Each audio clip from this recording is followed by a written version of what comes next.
Kun raadiyoo sagalee walabummaa Oromiyaati. Raadiyoon sagalee walabummaa Oromiyaa akeeka qabsoo kan saba Oromoo bilisaaf biyya Oromoo walab sirna dimokiraasii faqaan bulu deebisanii gadi dhaabuu godhamu deeggara. Akeeka qabsoo kana babal'isuufis hojjeta.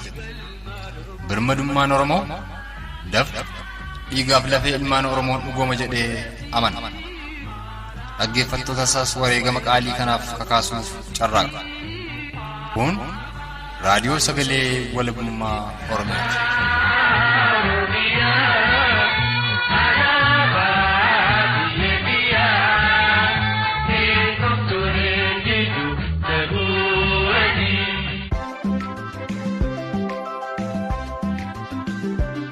Attam waltan hordoftootaaf dhaggeeffattoota raadiyoo sagalee walabummaa Oromiyaa jaallatamu ashamaa kana gaasan fuudheef turtiin keessan sagantaa tamsaasa kallattii raadiyoo sagalee walabummaa Oromiyaa kamisa muddee bultii sagalee bara 2021 waliin hatoof kan isaan hawwatu anatiikii dhugaasaati.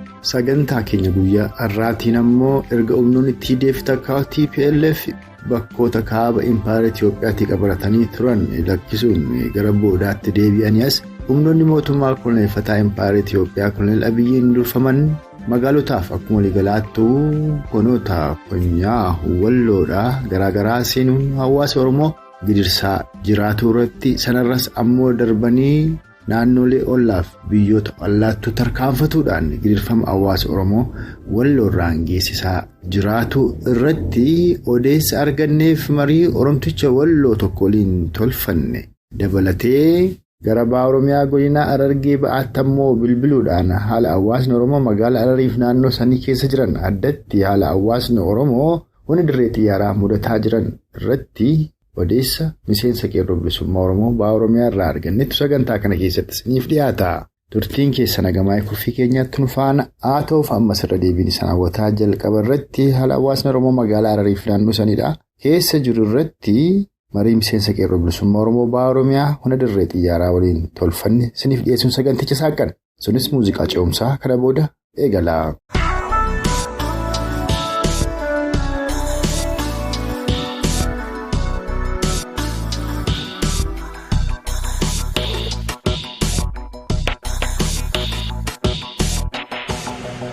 Naannoo magaalaa Harar kana rakkootu jira. Bulchitoota warra Oppiidiyoo kanaa fi warra Adaree gidduu rakkoon jira. Golomsa tokkotu magaalaa Harar jira.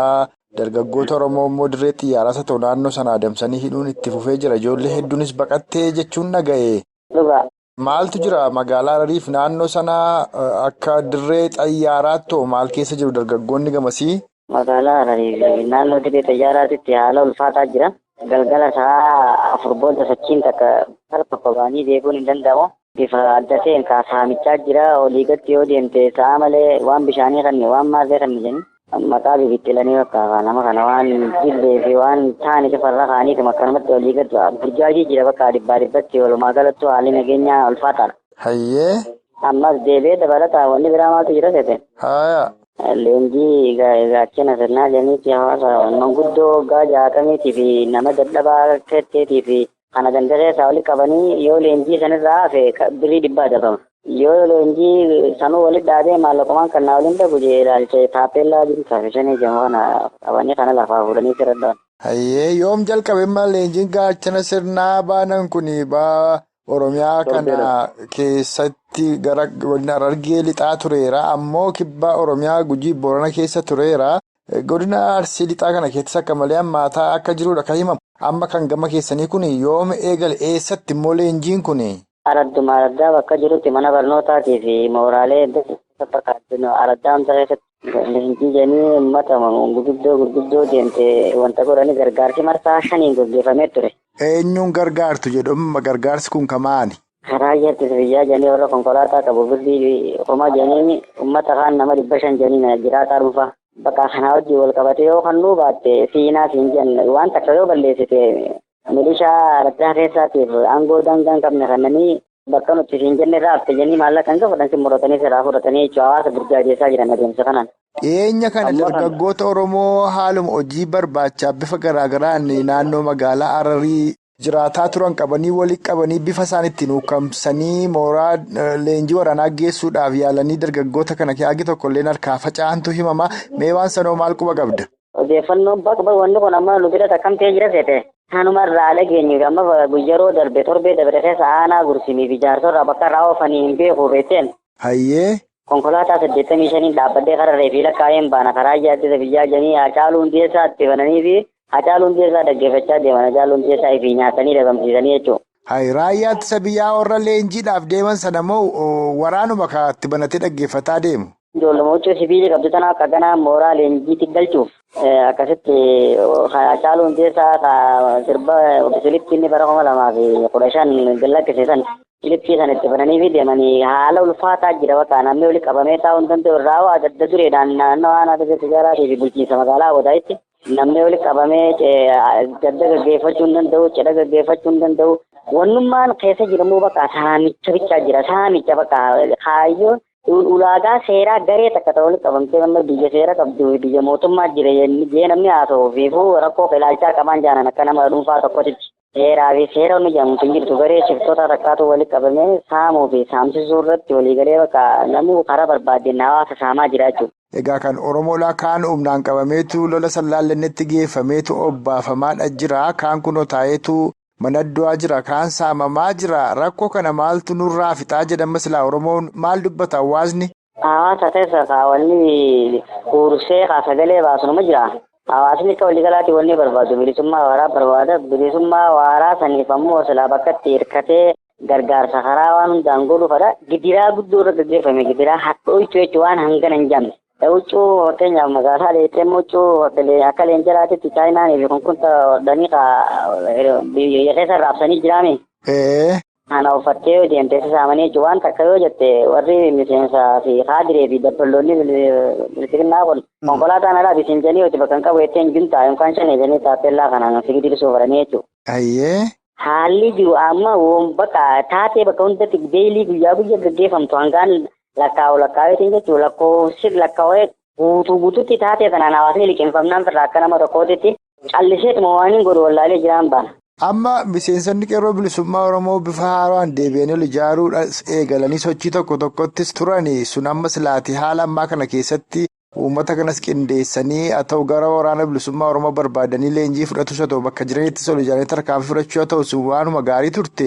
Waan sun akkamittiin jirti gama biraatiin ammoo takka miseensa qeerroo bilisummaa Oromootti waan jettullee yoo qabaatte jedhii hangaaffii koniin obbaasa. Wanni jiru haala lafa jalaatiin kaarree hedduu jaarmeenni bifa bareedaan jiraate. Jaarmee kana cimsineetuma hawaasni waan hunda qophiidha jechuun waan hunda fudhachuudhaaf qophaa'aadhaan baana. Kanaachi dadhabaan takkaa'uu hir'inni ulaagaa gama hawaasaatiin tokkollee hin jiruun baana. Garuu wanni silaa gama miidiyaatiin irratti akeekkachiisuun barbaadu uummata walwaallee sirna dhufaa dabraa fakkaateetuma hawaasa keenya. Gaafa wayyaanee fi fidii wajjin uummata wanta godhee sanummaan farra garagalees deebi'ee sirna nama nyaataa dullachaa. Ammaa kana wajjin uummata giddirsuu barbaadu kana karaa miidiyaatiin silaa qaceelota akeekkachiisanii barbaada akka ergaatiin filaanaa dabarsanii barbaadetan. Hayyee bareedaa waan uummatni keenya dogoggoree dhufaa darbaa waliin sirbaa tureef sirbaa jirulleen kan xuxxee amma lolli warra TPLF waliin ture sun warri Tigreedhaa bakkoota qabatanii gadhiisanii gara booddaa deebi'aa bifa isaaniitti jirantu mul'ata. Sanammoo lola san dhadhabanii osoo hin ta'in hojii dippiloomaasii hojjetame yookaan warri biyyoota ambaa kun keessa galanii waa godhantu jira. Abiyyilleen injifatee osoo hin taane waanuma irratti ol dhagaantu jira fiti deebisee akka injifateetti dubbataa jira waan jedhaatu jira. As deebi'anii egaa warra biyya ambaa warra guguddaa kana wajjin waan dubbatanii waan akka araaraa yookaan waan akka aangoo qooddannaa waan tokkoon gad dhufuudhaan malanii kana keessattis hawaasni keenya akka deebi'ee hin burjaajofneef dhimma akeekaaf galma qabsoo bilisummaa Oromoo irratti waan jettu jedhiitii mee nagaa walitti haa dhaammannu. Uummanni keenya akka ta'u qaba. Anillee waan hedduu kan nama tokkooti waan ittiin qalee jira isaan uummanni TPLF duduu deebi'uun tun osoo sirna kana dadhabee fakkaa'uu sodaadhaaf hin ta'in as deebi'anii wanni isaan barbaadan nuti hiree Oromiyaa nu bichaa murteessaa ilaalcha ayidiloojii jettu qabnaa jechuun itti uummata Oromootti. Isaan ammoo federaalizimii jedhanii golgaa godhatanii jechuun yeeyyii gogaa hoolaa kaayyattee re'ee keessa deemtu ta'uu barbaadan. Kanaafuu uummanni keenya ilaameedhaan laalee hiree fi murteeffannee gubbarra yoo walii galle wajjitti fufna yoo walii galuu baanne addaaf naadha kaayyoo fi akeekni qabsoo uummata keenya. Akkas. Waraan bilisummaa Oromoo uummata keenya gabrummaa waggaa 550 lakkoofsiste kana irraa kaasee hiree uummataa dabarsee kan hireen uummataa yoo uummanni hojiitti fufna jee itti fufnaadha. Yoo uummanni immoo adda baana jee adda baanaadha. Kanarraa kan ka'e Ameerikaa wanni isin barbaaddu gaanfa Afrikaa kana waggaa 27 illee bifa harka qabattee waan hundaa waan hojjechiisaa turteef. Ayidooloojii hawaasaa kanan barbaadan federaalizimiidhaan olaantummaa garee takkaa garee hundarratti godhanii akka bara 88 OPDO bilisummaa Oromoo cina boocanii uummata keessaa dhiibanii biyyaan baasanitti golgaa tasii tolfattuuf dhibba waan shatii qabuumi. Akka amma deeman kanaa yoo dhufanii Finfinnee galan olaantummaa harkachuu hin danda'an doominantii nu godhuu hin danda'an. Akeekni gaafasiitii fi qabiyyeen gaafasiitii fi ta'ammaa ol dhaba'u. Uummanni keenya bayyanateeti waan hundarratti ifa ba'ee jira. Saniifuu isaan qopheessanii ijaaranii dhiibbaa biraa nu lafaan deebisuuf deemani. Waan isaan dhufanii san bakka tokkotti ilaalcha tokkoon tokkummaan kaanee Oromiyaa nuti nama tokko osoo hin eegganne ifii firee teenya murteeffannee walaboomnee bilisoomnee ifaa bilisa taa'u qabna jechuudha. Dura sammuu teenya bilisoomuu qaba namni bilisummaa qawwee dura nama sammuu isaa gabrummaa jalaa baasee bilisoomeetu bilisummaa waaraa taqawwee san barbaada jechuudha. Akkasi. Uummanni keenya bara 83 sanirraa hubatee kana tokkummaadhaan sirraa deebisuu qaba diina waloo keenya jechuudha. Wanni isaan uffata deebi'aniif gama biraatiin jarri kaanis saayikoloojii isaanii ijaaranii akka waan hawaasni keenya booda deebi'ee rifatee cabsee silaa olii jee uummata dadhabsiisuuf kana keessa fayyadamuu barbaadanii harcaatonni naftanyaatiif isaanis waan san ta'eef uummanni keenya wal dhaga'uu qaba akeekkachuu qaba. Oromiyaan ni walaboomtii birmidummaa keenya ni kabajanna jennee dhaamsa kiyya walabuun barbaada.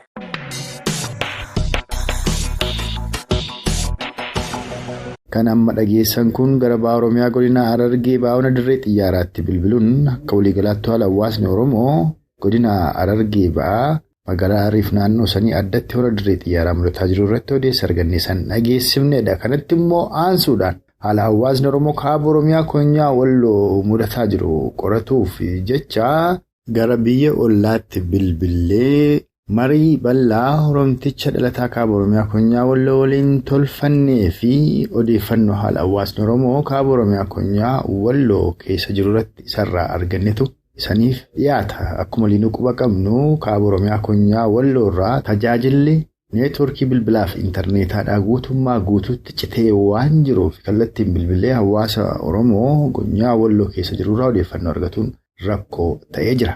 Kanaaf jecha dhalattoota kaaba Oromiyaa konyaa walloo naannoo biraa takkaa'oo biyya ollaa keessa jiran irraa waan odeeffanne sagantaalee keenya darban keessatti isiniif dhiyeessine turre. Har'as ammoo dhalataa kaaba Oromiyaa konyaa walloodha yeroo ammaa biyya ollaa keessa jirurraa haala hawaasni Oromoo gamasii keessa jiru irratti marii bal'aa isa waliin tolfanneef odeessa argannetu isiniif dhiyaata. Sunis muuziqaa ce'umsaa kana booda eegala.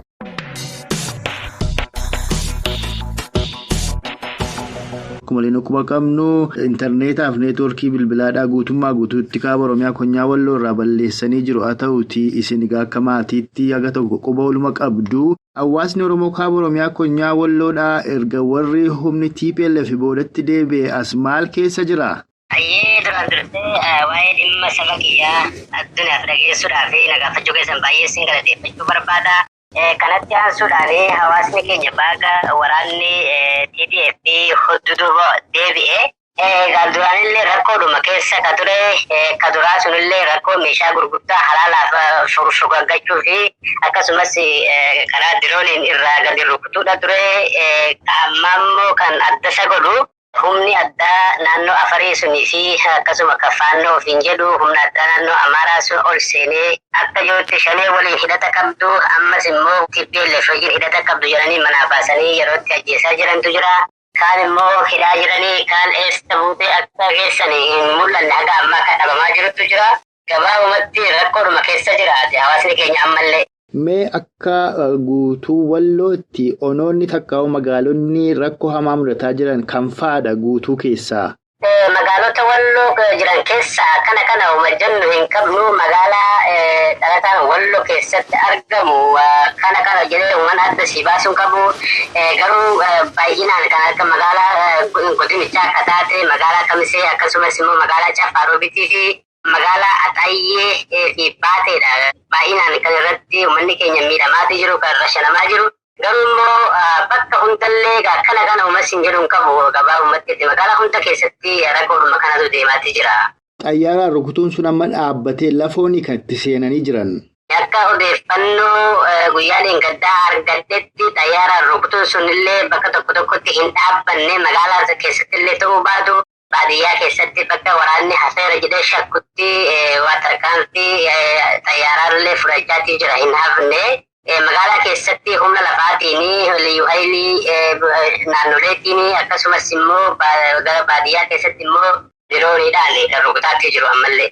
Gaagama yookaan miidhaa gamii tokkotu qaqqabe baatiidhuma tokko darbe kana keessatti hawaasa Oromoo Walloodhaa keessumaa tarkaanfii diroonii kanaan wal qabatee. Tarkaanfii diroonii kanaan wal qabatee miidhaan yeroodhaa fi egaa odeeffannoo agas neetworkiinis cufameeti ture garuu tilmaamaan rakkina guddaatu dhaqqabe karaa dinagdeetiinis karaa lubbuu namaatiinis manneen namaa rukutamaa turanii akkasumas bakkeen oomisha warshaalee adda addaa tumamaatii turanii manni barnootaa tumamaa ture. Kana malees immoo kan hawaasni keenya ittiin fayyadamaa turanillee kan gaabura woftoo kan gaazaa fi maaliin fayyadamanii ittiin daakaa turan hawaasuma kana rakkisuudhaaf jecha kanuma taargeetii godhataniiti hedduun kanallee rukutaatii turanii. Gabaabumatti ammas tilmaamuun rakkisullee barbadaa'eetii jira bakki hedduun. Egaa amma humni TPLF booddeetti deebi'eeraadha kan jedhamu humni TPLF kun ammoo booddeetti deebi'uunsaa kun lola sana dadhabee qofayyuu osoo hin taane warri sun kallattii lolaa jijjiiruu yookaan ammoo ammatti waan dhagaamillee dhibu waliigaltee tokkorra dhiibbaa biyya hambaanis haa ta'uu waatu jiraaf booddeetti deebi'an malee lola sanaa injifatamanii miti waan jedhaatu jira. Isa kana meeti attamittiin ilaalta ammoo warri kun waliigalaniisa ta'uu dadhabaniisa ta'uu yoo booddeetti deebi'ani haalli kun dhiibbaa qabsoo bilisummaa Oromoo irratti qabaatuu ni danda'a maaliifan siin jedha ganna sadii dura mootummaadhuma warri olaantummaadhaan warri Tigreedhaa Afrikaa qaban waliin qabsootti ture Oromoon sanaa fi warra kan abdatees qabsoo eegalee warra kan abdatees qabsoo irraati hin dhaabbatu Oromoon ammoo fuula miidiyaa hawaasaa irratti waan garaagaraa yaada garaagaraa namni olii qoodaa jira akka odeessa qabdaniitti maatii keessanirraa ka dhageessanii warri kun dadhabanii deebi'ammoo dhugaadhumatti tarii waan biraatu duuba jira laa maal jettati? Ani asirratti wanni jedhu waa'ee dadhabammoo hin dadhabne mo'atammoo hin mo'atamne ka jedhu gabaabumatti waraanni itti dhiyeesse yookaan waraanni TPLF waan mo'atamee beeku natti hin fakkaatu waan mo'atameetillee miti akkuma odeeffannoo namoota garaagaraa irraa argachaa turettillee karaa saniin lolli hedduunillee gaggeeffamee hin jiru magaalaalee isaan gadhiisanii bahan keessattillee meeshaa gurguddaa kan akka madfii moorteeraa fi bishkaa meeshaa akkuma jirutti meeshaas qabatanii bahanii waraana jabaa waraana isaanis qabatanii itti bahanii gabaabumatti bilisiginnaan waraana isaan mo'ateetti waan bahan natti fakkaatu kun egaa fakkeenya kiyya kanumaan wal qabatee garuu waan hin jechuu barbaadu tokkoon qaba waraanni TPLF fedhe haa mo'atamu fedhe hin mo'atamin fedhe waliigaltee mootummaa kana waliin haa gaggeessu nu waan nu galchuu qabu Oromoon yookaan waraanni bilisummaa Oromoo yookaan waggaa meeqaa fi adda bilisummaa Oromoo qabsoo ofirratti hirkattummaadhaatti kan gaggeessaatti arma ga'e jechuudha liqii nam tokkorra irraan qabu sabbata haadha Oromoo irraati kan karaa dinagdeen illee kan gargaaramaa as ga'e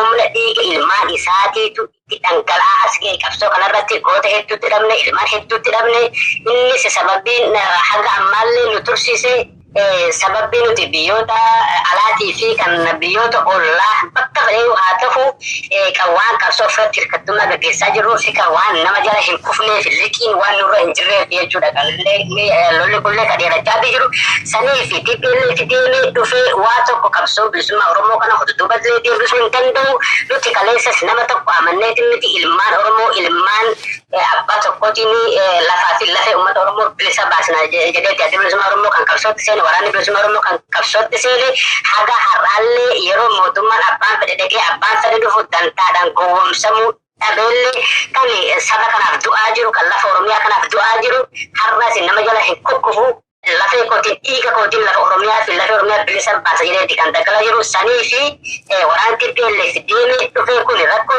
qabsoo Oromoo keessatti waan sun qabu waan ta'u qabu jedheetti naman waan ta'u tarii qabaachuu mala ta'a maaliif kun akkuma seera addunyaatti biyya impaayera keessatti kan sablammoonni cunqurfamuun waliin ta'anii mootummaa abbaa irree kuffisuun dhuma jira Oromoon immoo ammatti TPLF yookaan TDF qofa wajjin qofa miti kan walii gale cunqurfamtoota hedduu wajjin waliigaleetii jira waan inni TPLF kun addatti haasa'amuufis naan galu Garuu asirratti wanni jala sararree deebi'u qabnu waraanni TPLF deemee dhufee qabsoo bilisummaa Oromoo kana waa tokko dudduubattis wanni isa hambisu hin jiru. Qabsoon bilisummaa Oromoo dhuga'ee ka'eera. Wanni gara fuulduraa bilisummaattis kan nu baasu dhiiga uummata keenyaati, dhiiga lafee uummata keenyaati. Lafee itti cabsinees immoo biyya keenya bilisa ni baasna. Gabaabumatti waraanni TPLF deemee dhufee uummanni keenya kanarraa waan wanni qabanii waraana isaaniitti amanu. Waraanni isaanii immoo inshaallah yeroo gabaabaa keessatti lafaa fi lafee uummata Oromoo bilisa ni baasan jedhanii abdatu uummanni keenyallee. Hayyee bareedaadha. Yeroo humnitiin TPLF yookaan TDF booddeetti deebi'e kana waraanni bilisummaa Oromoo akkasumas qeerroon bilisummaa Oromoo kaaba Oromiyaa Walloof hawaasni Oromoodhaa Walloo kan hidhatee lola kana keessa ture. Garam jira garuma bosonaatti goreetu warra kana dabarse moo attami jira humniitiin gamas jiru? Hayyee akka odeeffannoo qabnutti yeroo waraanni TDF dudduubatti deebi'utti hajoolleen waraanni bilisummaa Oromollee lafuma isaarra jira. Ammallee magaalaa gadhiisee malee lafuma isaarra jira, hin baane fagaachuufis hin taa'u lafa sanirraati. Hajoolleen akkasuma kan waraana waliin hariiroo qabaatte kan waraana waliin socho'aa turtillee walumaan waraanuma keenya waliin kan bahamee jiru. Garuu ammatti rakkoon guddaan kan gahaa jiru uummanni Amaaraa walii yookaan faannoo jechuu dandeenya. Isaan kun durumaanuu yeroo naannoo Afarii kana keessa turanii tarii magaalaa baatee sinis kenninaa akka waan jedhanii waliigala isa fakkaata. Gaafa waraanni TDF deemee waraanni bilisummaa Oromoos bakka isaanii ta'ee magaalaa qullaa gaafa argatan seenanii Amaaronni kan magaalaa baatee keessatti hafanii turanii alaabaa naannoo Afariidhaa san barbaadanii fuudhanii isaan irraa fuudhanii bakka sanitti dhaabanii Afaaronnillee akka sirbaatii oolan baatee magaalaa keenya jala galfannee baatee lafa keenya godhannee jedhaniiti hedduu gammadaatii oolanii san malee haqa biyya Jibuutii keessatti illee itti fufaati ture gammachuun kuni. Sanii fi naftanyaan oliin ofiitiin saamuu barbaadanii gaafa ofiis dadhaban immoo saba biraatiif dabarsanii lafa keenya kana kennuurraaf waan duba jedhanii qabanii akkasuma sabboontota keenyas barbaadanii ajjeessaa jiran jechuudha. Maaliif lola qabna, lola dheeraa qabna turre waggaa 8 karaa daangaatiin waan ta'eef karaa naannoo Afariitiin waraana bakka hedduu wajjin walitti hidhamanii magaalaa baatee dhiibanii gaafa ol seenan kana haaloo waggaa 8 sanii kan nurratti baatan sabboontota keenya barbaadanii dargaggeessa jaarsolillee akkasuma kan waraana bilisummaa Oromoo wajjin hidhata qabda, waba wajjin hidhata qabda jedhanii hidhuu fi ajjeesuun akkuma itti fufee jira. Amma hinumaa naftanyoonni keessa kutaniitu kan ofii seenan irratti dabalataan egaa humna Affaar abdachiisaniitu alaabaa naannoo Affaar jechuudha akka isaan dhufanii baatee keessa dhaabbatanii jiranii. Eeyyeeni alaabaa naannoo Afarii kan fidanii dhufanii dhaabanii jiran. Durumaanuu lolli kun kan haga ammaa kan lolli gaggeeffamaa ture naannoo Afariirra ture ni beektuun karaa Kasaggitaa sanii yeruma bakka san turan ta'e gaafa dhiibnee magaalaa baatee seennee baateellee siniif kennina akka waan jedhanii waan waliigala fakkaata.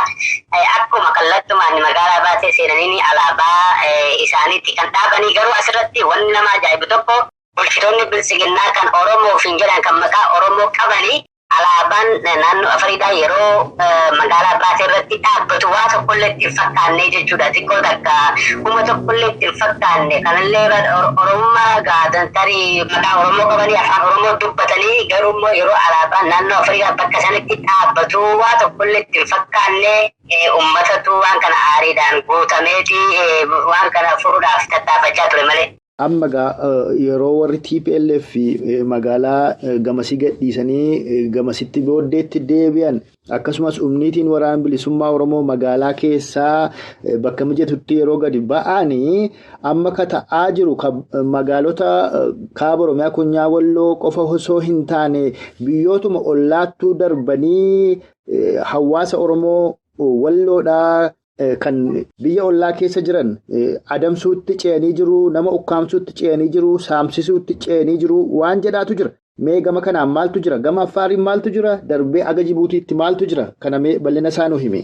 Hayyee kuni katee akkuma waraanni kun jalqabamee olii dhufee gade karaa naannoo Afarii seenetti ammatti ijoolleen Afariidhaa xiqqaa osoo hin jenne guddaa osoo hin jenne dargaggeessa osoo hin jenne sheekasaa osoo hin jenne akka jirutti lola san deeggaru innis nama san jabeessu kan mootummaa san keessa jiran kanarra bulchaa naannoo Afariisanii namticha san jabeessu san waan ta'eef lola kan hedduu deeggaruu lola kan akkuma lolli sun gaggeeffamutti illee waan tokko namoota keenya irratti alaabaa adda bilisummaa Oromoo yeroo argan arrabsu uffata aadaa Oromoo namarratti argan arrabsu lolu akkasumas sababii adda addaa irratti barbaadanii loluu fi hiraarsuu irra turanii garuu immoo hagas hedduu oliin kaanee ture suutumaanii kan godhaatii turanii maal yeroo san isaanuma qofatu afaarotuma qofatu tattaaffii godhaa ture malee humni Amaaraatii fi bilchiginnaan Amaaraatii fi bilchiginnaan Oromoo biyya kana keessa jiru sodaateetuma ta'aa ture sababiin isaa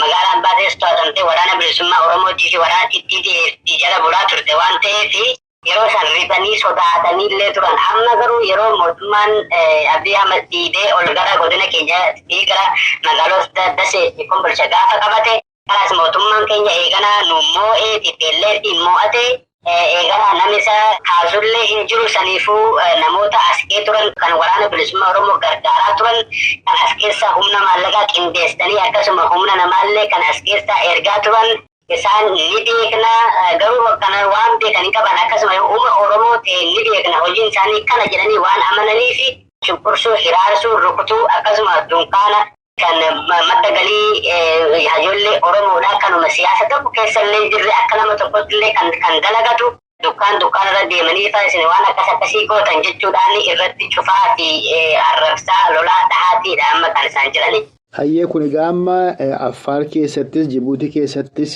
darbee gochaa akkasii egaa Oromoo irratti raawwatamaa jiraadha.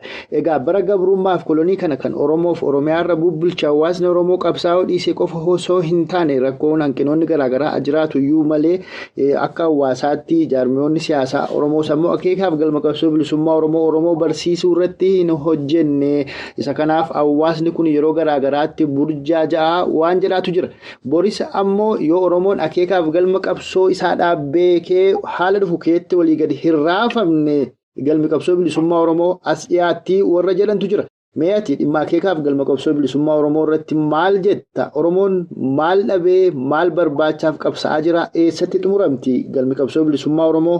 Galmi qabsoo bilisummaa Oromoon jalqaba gaafa qabsootti seene duraan gabrummaan nuffeeti qabsoo diddaa gabrummaatti dagala seene booda immoo gara qabsoo bilisummaatti seene innis wanni inni barbaadu lafaa fi lafee sana bilisa baasatee qabeenya isaa kalafa keessaatii fi kalafarraa irratti abbaa ta'ee mirga ofiin of bulchuuti kana dhugeeffachuudhaa fi kan dagala seene nama ol ta'een jiraadhaa nama gabroonfadhaadhaan miti.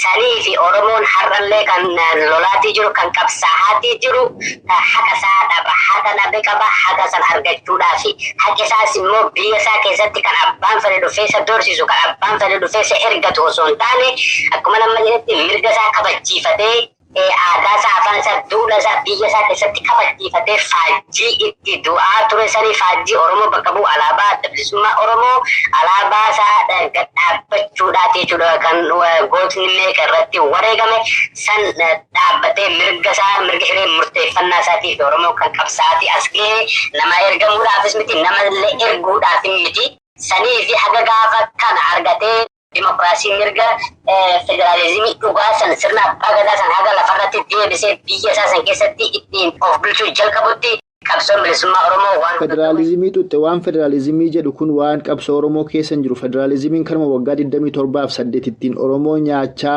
ba'anidha. Amma waliigalteedhuma dhiyeenya kana ABO'n illee tolche keessa konfedereeshiniitu jira sun federaalizimiidhaan gargar sun walabummaa dhiyaatti mee san dogoggora faanis baate moo federaalizimiin kun Oromoo barbaachisa akkas jechuun Oromoon impaayera Itoophiyaa keessa jiraachuu danda'aadha ammoo Oromoon akka impaayera Itoophiyaa keessa jiraachuu hin dandeenye walloon argeera wallootu ragaadha akka itti nafxanyaan fixaa turteef fixaa jirtu amma guutuu Oromiyaa keessatti dhumaa jira federaalizimii ennaan nafxanyaanuu deebitee Oromoo wajjin jiraattidha kun ni taati.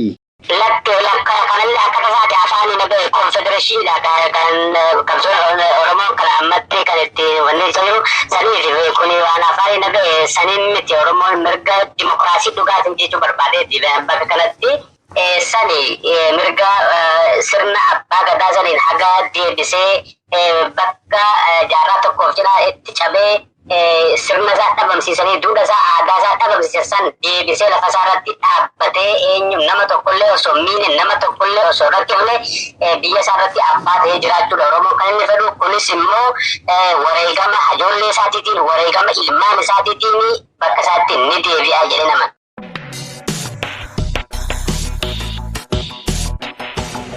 Kan maayisirratti san dhageessifne haala hawaasni Oromoo kaaba Oromiyaa Konyaa Walloodhaa keessa jiru qoratuuf jecha dhalataa kaaba Oromiyaa Konyaa Walloo yeroo ammaatti biyya ollaa jirurraa waan odeeffanne isaan dhageessifnedha. Akkuma waliigalaatti ammoo hawaasni Oromoo kaaba Oromiyaa Konyaa Walloodhaa haalamtuu keessa akka jiru addatti erga humnoonni TDF booddeetti deebi'anii as rakkoon kaduraarraa hammaatee akka jiru. Waraanni bilisummaa Oromoo WBO'n magaalota kaaba Oromiyaa Konyaa Walloo garaagaraadhaa to'atee tures yeroo ammaatti magaalaa san lakkisuun gara baadiyaatti baafatee jiraatu. Haa ta'u malee hawaasni Oromoo kaaba Oromiyaa Konyaa Walloo arras murannoo akka qabu qabsoon bilisummaa Oromoo immoo qaama kamitti osoo hin taane hawaasa Oromoo irratti hirkatee kan gaggeeffamaa turee fi arras ta'u borulleen qabsoon bilisummaa Oromoo hawaasa Oromoon addatti miseensota qeerroo bilisummaa Oromoo fi waraana bilisummaa Oromoo WBO'n fuulduratti tarkaanfatuudhaan galma akeekameef kan walabummaa Oromiyaa mirkaneessuu bilisummaa Oromoo dhugoomsuuf mootummaa birmadoo Oromoof Oromiyaa dhaabbatutti kan fuulla'u ta'uudha kan Oromtichi kaaba Oromiyaa Konyaa Walloo irraa odeeffanne kun dubbate. Nus isuma kana jabeessuun tokkummaa Oromummaa fi akeekaaf galma qabsoo bilisummaa Oromoo kan walabummaa Oromiyaa mirkaneessuu bilisummaa Oromoo dhugoomsuuf mootummaa birmadoo Oromoof Oromiyaa gadi dhaabbatuu giddu galeessa godhatuun tokkummaa Oromummaatiin falmaa keenya finiinsuun furmaata waaraa Oromoof Oromiyaaf waan argamsiisuuf isa kanatti xiyyeeffannuu dhaammata waan har'aaf qindeeffanne obbaafneerra. Hanga sagantaa keenya yeroo itti aanu walitti deebinutti humaan nama borii nu tolchinna.